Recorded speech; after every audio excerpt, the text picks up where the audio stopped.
Hey there, Tomefries. Do you remember your first trip to the library?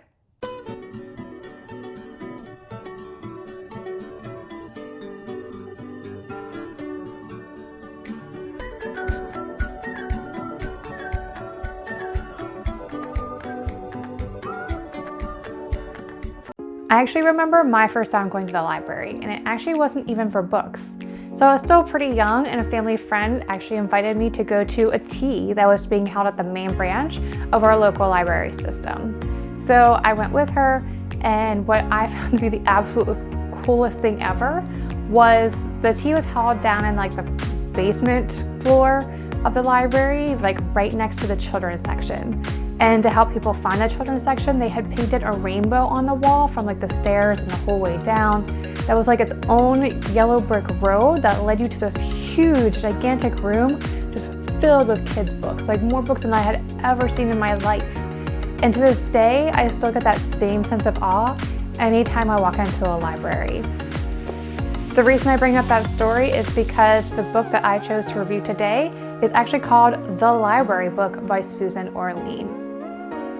So my dad and my stepmom sent me this book, and I thought it was really cool. They obviously know me too well, and so I had to read it, and it was really, really good.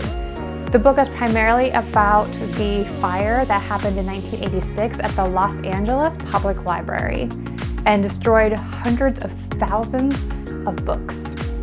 But not only does the library book cover that 1986 fire, it also covers a bunch of other topics, including the history of the LA public library system and even how libraries have evolved and changed today in the digital age. Now, obviously, for a bookish person, this could be pretty devastating. I mean, at one point in the book, she even goes back to the history of book burning during wars, and you could almost feel your heart even just break thinking about those millions of books that have been lost over the centuries. Some of them, maybe even original copies that will never ever be read again. One thing I thought that was really cool about this book was at the beginning of every chapter, Orlean would pick about 4 books, and she would just put the title, the author, and then the library reference number. And sometimes the book seemed really bizarre, like they didn't make any sense, like why would she pick this for a book on libraries? Until you read the chapter, and then suddenly all of the pieces would come together, and it was really just a cool way to start out.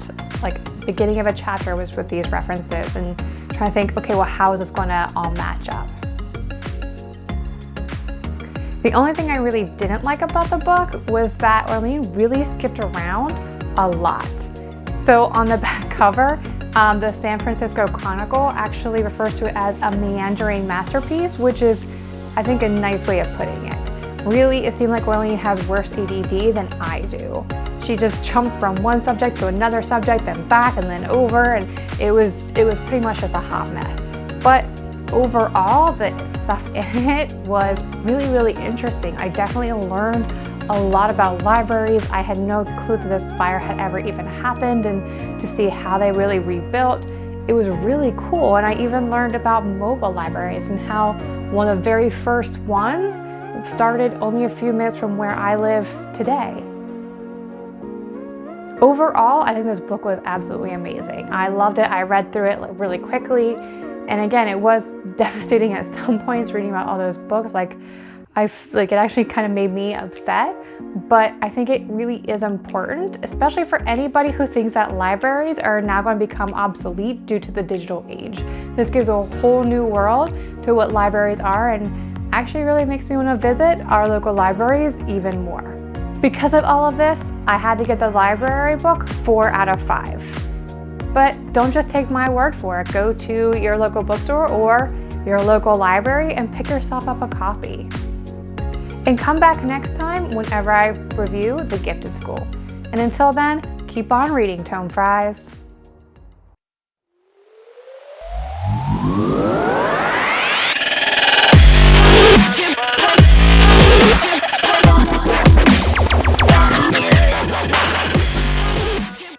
Library, library, library, biblioteca.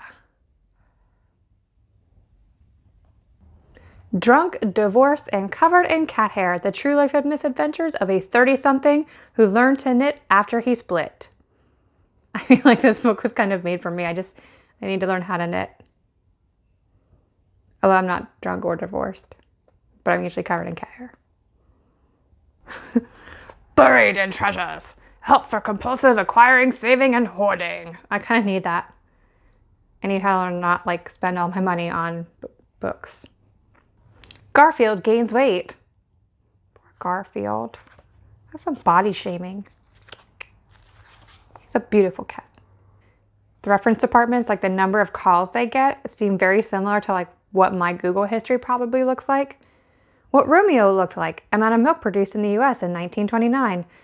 Statistics on the sterilization of human beings, number of radios in Los Angeles, type of work done in institutions for the feeble-minded, number of Jewish families in Glendale, burial customs in Hawaii, average length of human life, and whether immortality can be perceived in the iris of the eye.